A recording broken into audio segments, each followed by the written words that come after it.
आपण ऐकत आहात जगद्गुरु तत्वदर्शी संत रामपालजी महाराज यांच्याद्वारे लिखित पुस्तक कबीर परमेश्वर संपूर्ण. विषय पवित्र श्रीमद देवी महापुराणामध्ये सृष्टी रचनेचे प्रमाण. ब्रह्मा, विष्णू आणि शिव यांचे आई व वडील. दुर्गा आणि ब्रह्म काल यांच्या योगातून ब्रह्मा, विष्णू आणि शिव यांचा जन्म.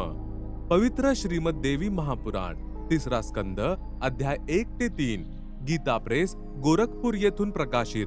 अनुवाद करता श्री हनुमान प्रसाद पोद्दार आणि चिमनलाल गोस्वामीजी. पान नंबर 114 पासून पान नंबर 114 ते 118 पर्यंत विवरण आहे की कित्येक आचार्य भवानी हिला संपूर्ण मनोरथ पूर्ण करणारी असे सांगतात. तिला प्रकृती म्हटले जाते. तसेच ब्रह्म कालच्या सोबत तिचे अभेद संबंध आहेत. ज्याप्रमाणे पत्नीस अर्धांगिनी देखील म्हटले जाते, अर्थात दुर्गा ब्रह्म म्हणजे कालची पत्नी आहे. एका ब्रह्मांडाच्या सृष्टी रचनेविषयी राजा श्री परीक्षित याने विचारल्यावर श्री व्यासजी म्हणाले की मी श्री नारदजींना विचारले होते की हे देवर्षी, या ब्रह्मांडाची रचना कशी झाली? माझ्या या प्रश्नाच्या उत्तरादाखल श्री नारदजी म्हणाले की मी माझे पिता श्री ब्रह्माजी यांना प्रश्न विचारला होता की हे पिताश्री, या ब्रह्मांडाची रचना आपण केली की श्री विष्णूजी याचे रचयिता आहेत का शिवजींनी रचना केली? सत्य ते सांगण्याची कृपा करावी. तेव्हा माझे पूज्य पिता श्री ब्रह्माजी म्हणाले की बाळ नारद, मी स्वतःला कमळाच्या फुलावर बसलेलं पाहिले होते. मला ज्ञान नाही या अथांग जलामध्ये मी कोठून उत्पन्न झालो. 1000 वर्षापर्यंत मी पृथ्वीचा तपास करत राहिलो. कुठेही पाण्याचा अंत किनारा सापडला नाही. मग तप करा अशी आकाशवाणी झाली. मी 1000 वर्षे तप केले. तत्पश्चात सृष्टी रचनेसाठी आकाशवाणी झाली. इतक्यात मधु आणि कैटब नावाचे 2 राक्षस आले आणि त्यांच्या भीतीमुळे मी कमळाच्या देठाला पकडून खाली उतरलो. तेथे भगवान विष्णूजी शेषशय्येवर चेतनाहीन होऊन पहुडलेले होते. त्यांच्यामधून एक स्त्री म्हणजे प्रेतवत प्रविष्ट झालेली दुर्गा बाहेर पडली. ती आकाशामध्ये आभूषणे परिधान केलेली दिसू लागली. त्यावेळी भगवान विष्णू शुद्धीवर आले. आता मी आणि विष्णूजी दोघे होतो. एवढ्यात भगवान शंकरजी देखील आले. देवीने आम्हाला विमानामध्ये बसवले आणि ब्रह्मलोकी घेऊन गेली. तेथे एक ब्रह्मा, एक विष्णू आणि एक शिव अजून दिसले. मग आणखी एक देवी दिसली. तिला पाहून विष्णूजींनी विवेकपूर्वक खालील प्रमाणे वर्णन केले. ब्रह्म कालने भगवान विष्णूंना चेतना प्रदान केली. त्यांना आपल्या बाल्यावस्थेतील आठवण आली तेव्हा बालपणातील कथा ऐकवली.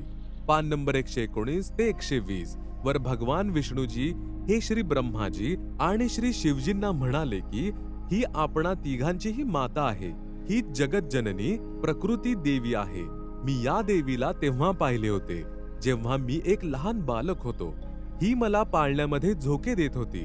3रा स्कंद, पान नंबर 123 वर श्री विष्णूजी श्री दुर्गाजींची स्तुती करून म्हणाले की तू शुद्ध स्वरूपा आहेस. हा संपूर्ण संसार तुझ्यापासूनच उद्भासित म्हणजे निर्माण होत आहे.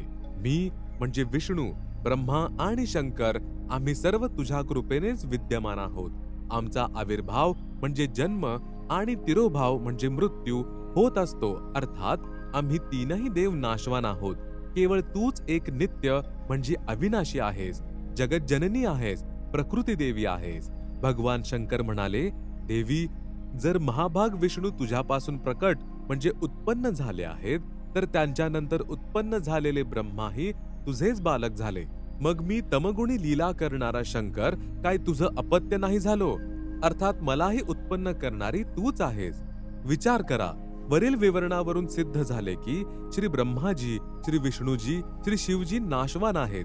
मृत्युंजय म्हणजे अजर अमर व सर्वेश्वर नाहीत.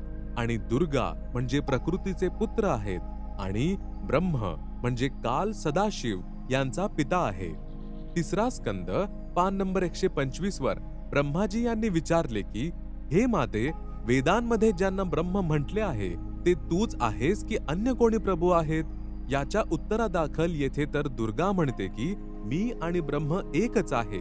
नंतर याच स्कंदात अध्याय 6 पान नंबर 129 वर म्हटले आहे की आता माझे कार्य सिद्ध करण्यासाठी तुम्ही तिघे विमानात बसून लगेच जा. कोणतेही कठीण कार्य उपस्थित झाल्यावर जेव्हा तुम्ही माझे स्मरण कराल तेव्हा मी समोर प्रकट होईल. हे देवतांनो, माझे म्हणजे दुर्गाचे आणि ब्रह्मचे ध्यान तुम्ही सदोदित केले पाहिजे. आमच्या दोघांचे स्मरण करत राहिलात तर तुमचे कार्य सिद्ध होण्यात किंचितही संदेह नाही.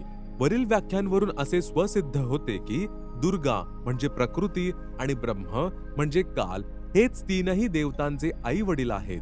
तसेच ब्रह्मा, विष्णू व शिव हे नाशवान आहेत व पूर्ण शक्तियुक्त नाहीत.